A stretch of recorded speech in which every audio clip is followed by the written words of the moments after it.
Praise the lord. దేవునికి స్తోత్రం. ఈ సమయంలో అపోస్తలుడైన పౌలు కొలస్సీలకు రాసిన పత్రిక 4వ అధ్యాయము 6వ వాక్యాన్ని మనం చూసినట్లయితే,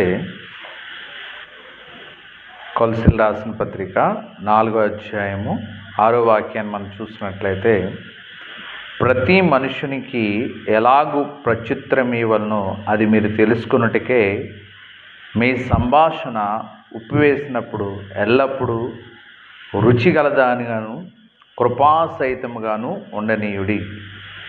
ఇక్కడ దేవుడు పౌలు ద్వారా ఒక మాట చెప్తున్నాడు. ప్రతి మనుషునికి ఎలాగూ ప్రత్యుత్తరం ఇవ్వవలనో అది మీరు తెలుసుకొనుటకై మీ సంభాషణ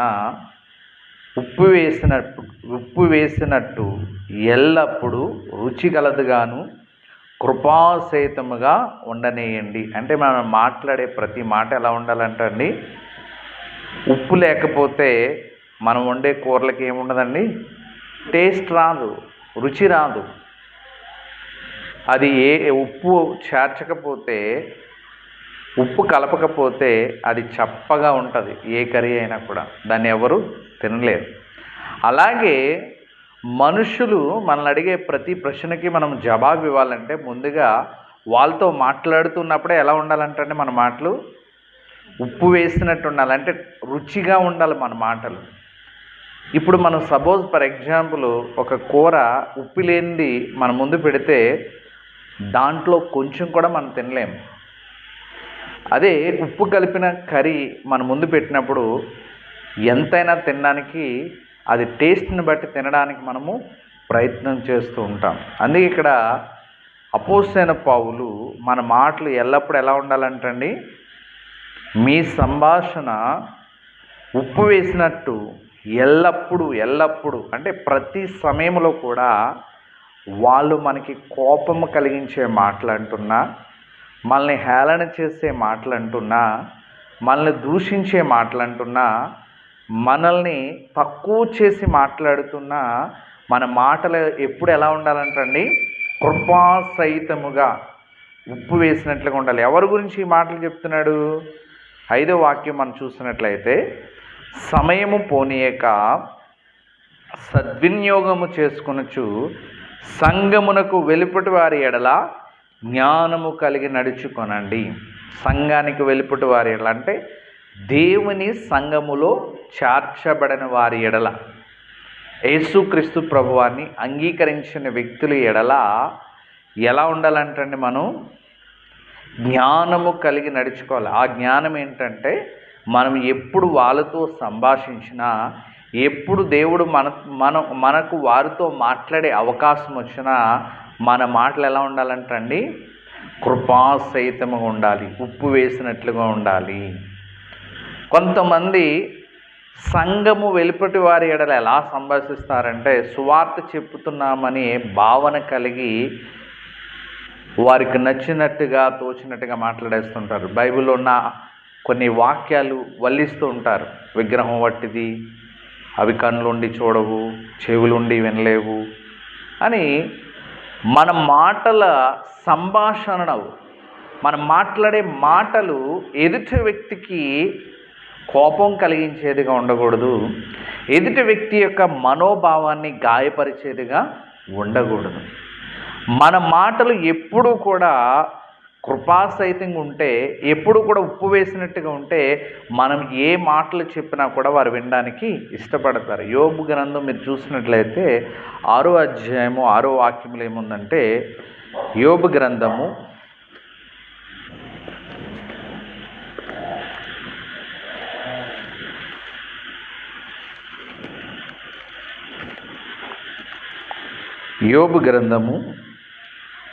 6వ అధ్యాయము 6వ వాక్యం మనం చూసినట్లయితే, ఉప్పు లేక ఎవరైనా రుచి లేని దాన్ని తిందురా, గుడ్డులోని తెలుపులో రుచి కలదా.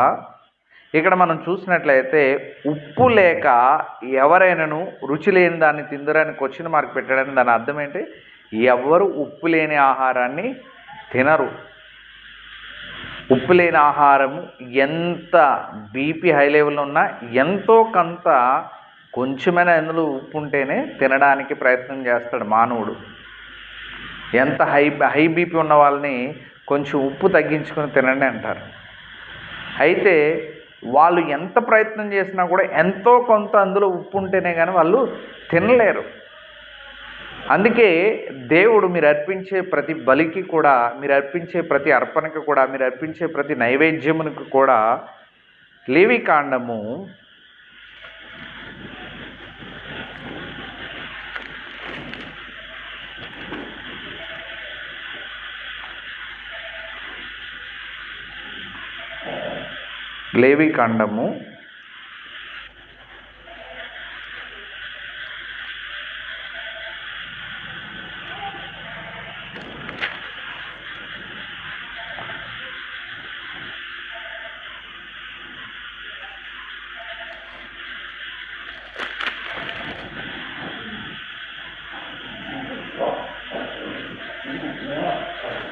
'నువ్వు అర్పించే ప్రతి అర్పణకు ఉప్పు చేర్చవలను' అనే మాట మనం చూస్తుంటాం లేవీకాండంలో.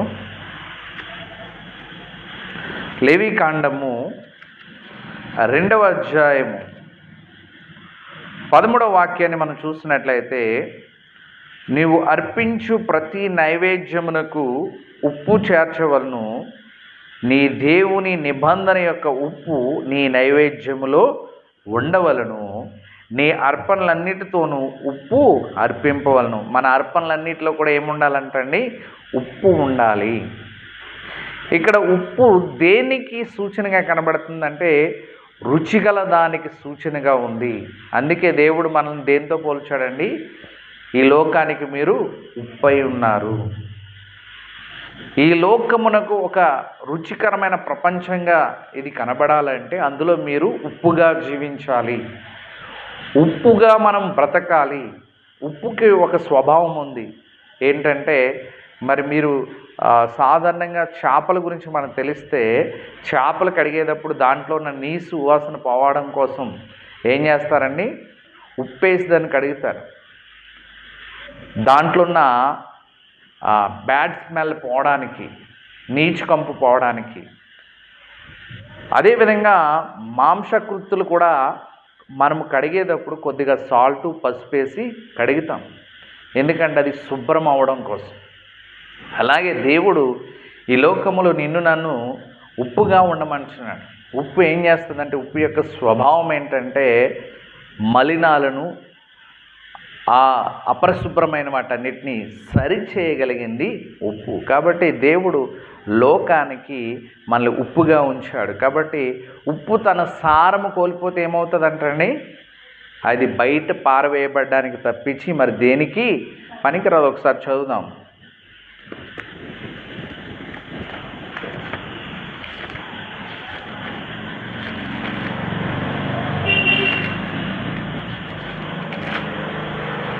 మత్తయి సువార్త 5వ అధ్యాయము 13వ వాక్యం మీరు చూసినట్లయితే, మీరు లోకమునకు ఉప్పై ఉన్నారు. ఉప్పు నిస్సారమైతే అది దేని వలన సారం పొందును? ఉప్పు యొక్క సారాన్ని కోల్పోతే మళ్ళీ తిరిగి దానికి సారం రాదు. ఏమవుతుందంటండి? అది బయట పారవేయబడి మనుషుల చేత త్రొక్కబడుటకే కానీ మరి దేనికి పనికిరాదు. మనలో ఉన్న సారాన్ని, ఉప్పు యొక్క సారాన్ని కోల్పోతే, మన మాటల్లో, మన యొక్క సంభాషణలో ఉప్పు యొక్క సారాన్ని కోల్పోతే, మన యొక్క మాటలు ఎంత మనము బోధించినా, ఎంత వాక్యాన్ని వారికి చెప్పినా, బైబిల్ ఉన్న ఎన్ని లేఖనాలు ఎత్తి చూపినా, చరిత్రలో ఉన్న ఎన్ని ఆధారాలు వారి ముందు పెట్టినా, మన మాటల్లో కృప లేకపోతే, మన మాటల్లో ఉప్పు లేకపోతే అది ఏమవుతుందంటండి? బయట పారవేయబడుతుంది. అంటే మనము ప్రకటించే వాక్యము, మనం ప్రకటించే సువార్త ఆ వ్యక్తి ఏం చేయడని స్వీకరించడు. హృదయంలోనికి చొచ్చుకుపోదు ఆ వాక్యం. ఎందుకంటే మనము వాక్యాన్ని ప్రకటిస్తున్నప్పుడు వాడే పదాలు చాలా విలువైనవి. నువ్వు దేవుని నమ్ముకోకపోతే నువ్వు సర్వనాశనం అయిపోతావంటే అది సువార్త అవ్వదు. నమ్మితే నమ్ము, నమ్మకపోతే నువ్వు నరకానికి పోతావు అనేది సువార్త కాదు. దేవుని యొక్క జ్ఞానము చేత నడిపింపబడి ఒక వ్యక్తి రక్షణలో నడిపింపబడ్డానికి మనం ఎలా సువార్త ప్రకటించాలంటే ప్రభువారు చెప్పారు, ఏమని చెప్పారు? ప్రయాసపడి భారం మోసుకొనుచున్న సమస్తమైన జనులారా నా యొద్దకు రండి, నేను మీకు విశ్రాంతినిస్తాను. అది సువార్త.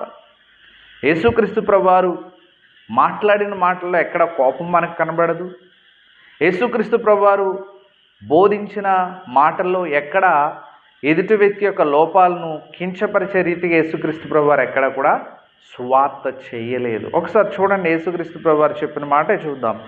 మత్తయి సువార్త 11వ అధ్యాయం 28వ వాక్యం మనం చూసినట్లయితే, ప్రయాసపడి భారం మోసుకొనుచున్న సమస్త జనులారా నా యొద్దకు రండి, నేను మీకు విశ్రాంతినిస్తాను. ఇక్కడ యేసుక్రీస్తు ప్రభువారు వాడిన పదజాలములో తన దగ్గరికి రమ్మన్న ఏ వ్యక్తిని కూడా చులకన చేసి మాట్లాడిన విధానం కానీ, ఎదుటి వ్యక్తిని హేళన చేసి మాట్లాడిన మాట కానీ, ఎదుటి యొక్క మనోభావం దెబ్బతీసేటట్లుగా మాట్లాడిన మాటలు కానీ మనం చూడలేము. ఇందులో చాలా సామాన్యమైన రీతిలో మనుషులందరికీ అర్థమగు భాషలో కృపాసహితముగా దేవుడు పిలుస్తున్నాడు. మీరు ఎన్నో ప్రయాసల్లో ఉన్నారు, మీరు ఎన్నో దుఃఖాల్లో ఉన్నారు, మీరు ఎన్నో ఇబ్బందుల్లో ఉన్నారు, మీరు ఎన్నో ఇక్కట్లు ఉన్నారు, ఒకసారి నా దగ్గరికి రండి, నేను ఖచ్చితంగా మీకు విశ్రాంతినిస్తానని యేసుక్రీస్తు ప్రభువారు చెప్పారు. కాబట్టి ఇక్కడ పౌలు ఎందుకు అంత స్పెసిఫిక్గా ఆ విషయాన్ని గుర్తు చేస్తున్నాడంటే, పై వచనాల్లో కొలసీలు రాసిన పత్రికలో ఆయన ఎందుకు ఈ మాటలు మన సంభాషణ కృపాసహితంగా ఉండాలి, ఉప్పు వేసినట్టుగా ఉండాలని ఎందుకు చెప్తున్నాడంటే, ఆయన అక్కడ ప్రస్తావిస్తుంది ఎందుకోసమంటే, కొలసీలు రాసిన పత్రిక 4వ అధ్యాయం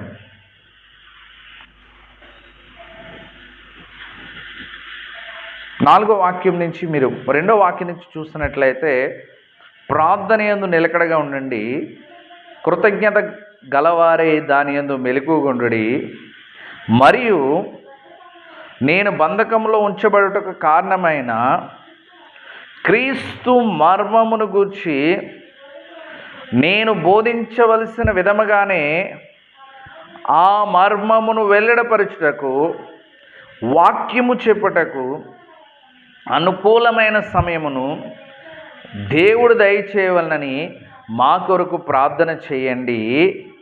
సమయమును పోనీయక ఇక్కడ ఎందుకు ఈ మాటలు ఆయన ఉపయోగించాడంటే, ఆయనకు ఉద్దేశం ఏంటి? సువార్త యొక్క మర్మాన్ని సరైన విధముగా సరైన సమయములో వెల్లడి చేయాలి. అంటే సువార్త చెప్పడానికి కూడా, ఒక వ్యక్తికి దేవుని మాటలు అందించడానికి కూడా అనుకూల సమయం అంటూ ఉంటుంది. ఆ సమయంలోనే నేను సరైన విధముగా దేవుని యొక్క సువార్తను ప్రజల్లోంచి తీసుకువెళ్ళడానికి నా కొరకు మీరు ప్రార్థన చేయండి. ఎక్కడా నేను సమయమును వ్యర్థం చేసుకోకుండా సద్వినియోగం చేసుకుంటూ దేవుని యొక్క మాటలు ఒక వ్యక్తి యొక్క మారు మనసుకు, ఒక వ్యక్తి యొక్క పశ్చాత్తాపానికి, ఒక వ్యక్తి యొక్క తప్పిదాలను ఒప్పుకునే విధముగా నేను సరైన విధముగా దేవుని మర్మాన్ని ప్రజలలో ప్రకటించుట కొరకే నా కొరకు మీరు ప్రార్థన చేయమని పౌలు గారు చెప్తున్నారండి. ఎందుకంటే మనము అర్థం పర్థం లేకుండా ఎన్ని ప్రసంగాలు చేసినా, అర్థం పర్థం లేకుండా స్వార్థ చెప్తున్నానని ఒక వ్యక్తి ముందు ఒక బోర ఊదినట్లుగా బైబిల్లో ఉన్న వాక్యాలన్నీ వల్లించేసి చెప్పినా ఆ వ్యక్తి నుంచి మనకి ప్రతిస్పందన రాదు. ఎందుకంటే దేవుడు చెప్తున్నాడు అనుకూల సమయంలో. ఇక్కడ ఆ మర్మమును వెల్లడిపరచుటకు, వాక్యము చెప్పుటకు అనుకూలమైన సమయము దేవుడు దయచేయాలి. ఆ వ్యక్తికి ఎప్పుడు దేవుని మాటలు అందిస్తే ఆ వ్యక్తి మార్పు చెందుతాడో ఆ సమయంలోనే నేను మాట్లాడాలి, ఆ సమయంలోనే ఆ వ్యక్తికి నేను సువార్త చెప్పాలి. అంతే తప్పించి నా మాటలు నిష్ఫలమైన మాటలుగా ఉండిపోకూడదు. ఎందుకంటే దేవుడు చెప్తున్నాడు యెషయా ప్రవక్త ద్వారా, దేవుని యొద్ద నుంచి వచ్చే ఏ మాట కూడా ఏమవుదంటండి, నిష్ఫలమై ఆయన యొద్దకు మరలదు. ఎందుకంటే ఆయన నోటి నుంచి వచ్చే ప్రతి మాట కూడా దేవుని కార్యాన్ని సఫలము చేయాలి. ఆయన మాటలు ఎవరి ద్వారా భూలోకానికి వెళ్తుందండి? మన ద్వారా మనము ప్రకటించే సువార్త ఆయన వార్త, మన వార్త కాదు. అది నిష్ఫలంగా తిరిగి మళ్ళా మన యొద్దకు రాకూడదు. అది ఎక్కడైతే మనం ప్రకటిస్తున్నామో, ఏ వ్యక్తికైతే అందిస్తున్నామో ఆ వ్యక్తిలో ఆ వాక్యం ఫలించాలంటే సరైన సమయంలో సరైన పదజాలంతో సరైన విధముగా ఆ మాటలు ఆ వ్యక్తికి చెప్పాలి. యెషయా గ్రంథము 55వ అధ్యాయము 10వ వాక్యం మీరు చూసినట్లయితే, వర్షమును హిమమును ఆకాశం నుండి వచ్చి అక్కడికి ఎలాగు మరలక భూమిని తడిపి విత్తువానికి విత్తనమును భుజించువానికి ఆహారం కలిగి అది చిగిర్చి వర్ధిల్లినట్లు చేయను, అలాగే నా నోటి నుండి వచ్చి వచనమును ఉండును. నిష్ఫలంగా నా యొద్దకు మరలక అది నాకు అనుకూలమైన దాన్ని నెరవేర్చను, నేను పంపిన కార్యమును సఫలము చేయను. ఒక ఉపమానం చెప్తున్నాడు ఇక్కడ. ఎలాగా దేవుని యొక్క వాక్యం, దేవుని యొద్ద నుంచి వచ్చే వాక్యం ఎలా ఫలిస్తుందంటే, ఆకాశం నుండి వర్షము హిమము వస్తుంది. ఆ వర్షము హిమము వచ్చినప్పుడు అది ఎలాగా దేవుని దగ్గరికి వెళ్ళక భూమిని తడిపి విత్తువానికి విత్తనమును భుజించువానికి ఆహారం ఎలాగైతే దయచేస్తుందో, అలాగే నేను పంపించే దేవుని మాట కూడా ఏం చేస్తుందంటండి, దేవునికి అనుకూలమైన కార్యాన్ని నెరవేరుస్తుంది. ఎందుకు మరి దేవుని యొక్క స్వార్థ కొన్ని సందర్భాల్లో మనం చెప్తున్నప్పుడు అది ఫలించడం లేదు? ఎందుకు ఆ స్వార్థను కొంతమంది ప్రజలు మరి స్వీకరించడం లేదంటే, కొన్ని సందర్భాల్లో మనము వాడే పదజాలము కూడా, మనము వాడే విధానము కూడా సువార్తను మరి సువార్త యొక్క మర్మాన్ని ప్రజలకు అందించే క్రమంలో మనం మాట్లాడుతున్న మాటలు చాలా విలువైనవి. ఎందుకంటే ఇదే నోటితో కూర్చోమని చెప్పవచ్చు, ఇదే నోటితో కూర్చో అని గట్టిగా అరిచి చెప్పవచ్చు. కూర్చో అని అరిస్తే ఎవడు మన మాట వింటారు. దయచేసి కూర్చోండి అని చెప్తే ఖచ్చితంగా వింటారు. కాబట్టి మనము వాక్యాన్ని ప్రకటించే విధానంలో కోపముతో కానీ, ద్వేషముతో కానీ, కక్షతో కానీ ఎప్పుడు దేవుని యొక్క స్వార్థ మనం ఇతరులకి అందించకూడదు. వాళ్ళు ఏదో పాపంలో ఉన్నారు, వాళ్ళు ఏదో శాపంలో ఉన్నారు, వాళ్ళు మనకంటే ఘోరాతి ఘోరమైన పాపంలో ఉన్నారని కోపముతో, ద్వేషముతో, అసూయతో వారికి ఏదో బుద్ధి చెప్తున్నామని వారు తెలుసుకుని దేవుణ్ణి నమ్ముకుంటారని మనం ఆవేశపడకూడదు. ఎందుకంటే దేవుడు ఎప్పుడు కూడా మనల్ని ఆవేశంతో మాట్లాడమని చెప్పలేదు. ఎందుకంటే సరైన సమయంలో సరైన విధముగా దేవుని యొక్క వాక్యమును మనము అందించాలి. అందుకు చెప్తున్నాడు పౌలు. ఏమని చెప్తున్నాడంటే, మీరు సంఘము వెలుపటి వారితో మాట్లాడుతున్నప్పుడు మీ మాటలు ఉప్పు వేసినట్టుగా ఉండాలి, కృపాసహితముగా ఉండాలి. ఎప్పుడెప్పుడు? ఎల్లప్పుడూ, ఏ టైంలో అయినా, ఏ సమయంలోనైనా. సంఘము వెలుపల ఉన్న వ్యక్తి నీ వ్యక్తిగత జీవితాన్ని దూషిస్తున్నా, నిన్ను తక్కువ చేసి మాట్లాడుతున్నా, నేను హేళన చేసి మాట్లాడుతున్నా, నీ లోపాలు ఎత్తుచూపి మాట్లాడుతున్నా కూడా నీవు బదులు దూషింపక దేవుని యొక్క స్వరాన్ని మాత్రమే మనం వినిపించాలి. దేవుడు తను దూషించే వారిని దూషించలేదు. అందుకే పేతురు మహాశయుడు ఏమన్నాడు? పేతురు రాసిన మొదటి పత్రిక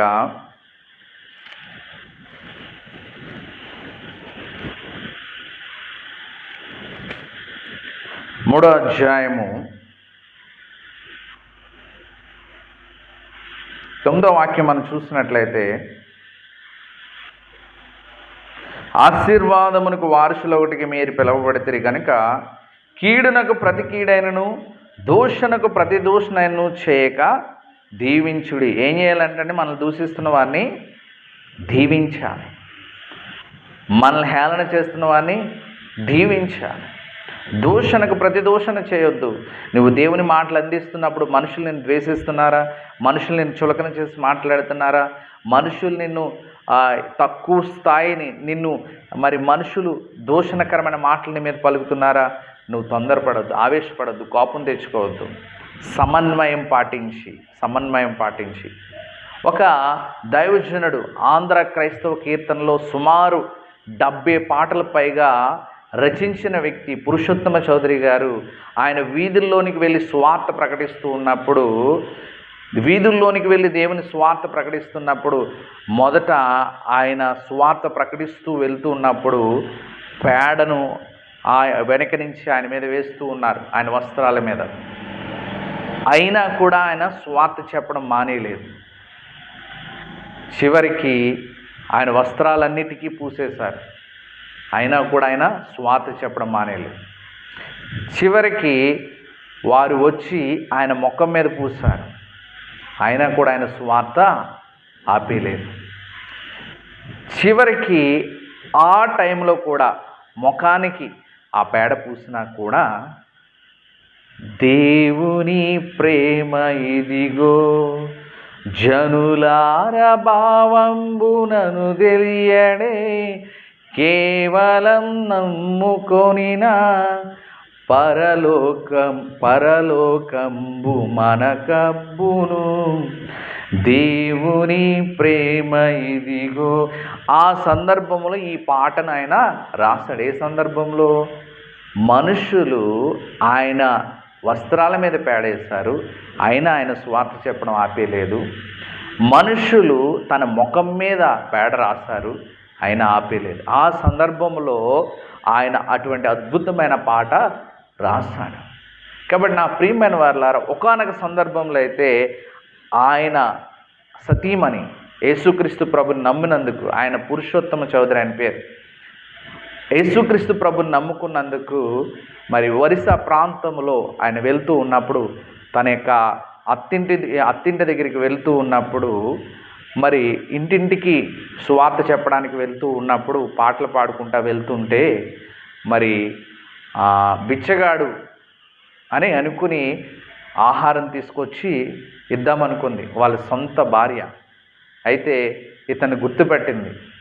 అయితే ఆమె ఏం చేసిందంటే ఆహారాన్ని పేడ మీద వేసింది, ఆయనకి ఇవ్వలే. అయితే ఆ పేడ మెంచి మెతుకులు ఏరుకుంటూ తింటూ ఉన్నాడు. అప్పుడు ఒక పాట రాశాడు.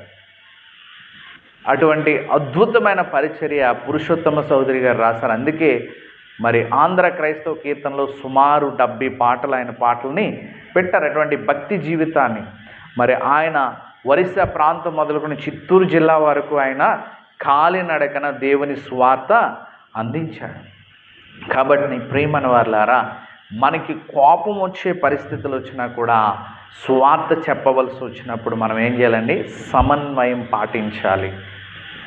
మనం పర్సనల్గా మనల్ని గాయపరిచిన, పర్సనల్గా మనల్ని దూషిస్తున్నా, వ్యక్తిగతంగా మనల్ని దూషిస్తున్నా, వ్యక్తిగతంగా మనం చేస్తున్న పరిచయను చులకన చేసి మాట్లాడుతున్నా, ఆ విధంగా ఆయన భక్తిని చూపించాడు కనుకనే మరి అనేక మంది ప్రభుని అంగీకరించే విధంగా పురుషోత్తమ చౌదరి గారు ఒరిస్సా ప్రాంతం నుంచి బయలుదేరి ఆయన వెళుతున్న ప్రతి మార్గంలో కూడా సంఘాలు కట్టుకుంటూ వెళ్ళాడు. కారణం ఏమిటంటే దేవుని కృపాసహితమైన మాటలు, దేవుని ఉప్పుతో కూడిన రుచిగల మాటలు ఆయన నోట దేవుడు పెట్టాడు కనుక ఆయన చేసిన పరిచర్య ఫలభరితంగా మార్చబడదు. ఆ రీతిగా నీవు నేను కూడా మనం ఉంటున్న స్థలంలో, మనం ఉంటున్న ప్రాంతంలో, మనం ఉద్యోగం చేస్తున్న స్థలంలో, మనం వ్యాపారం చేస్తున్న స్థలంలో, మనము పరిచర్య చేస్తున్న స్థలాల్లో, మనము చదువుకుంటున్న కాలేజెస్లో, చదువుకుంటున్న స్కూల్స్లో మన మాటలు కనుక కృపాసహితంగా ఉంటే, మన మాటలు కనుక ఉప్పు వేసినట్లుగా రుచిగా ఉంటే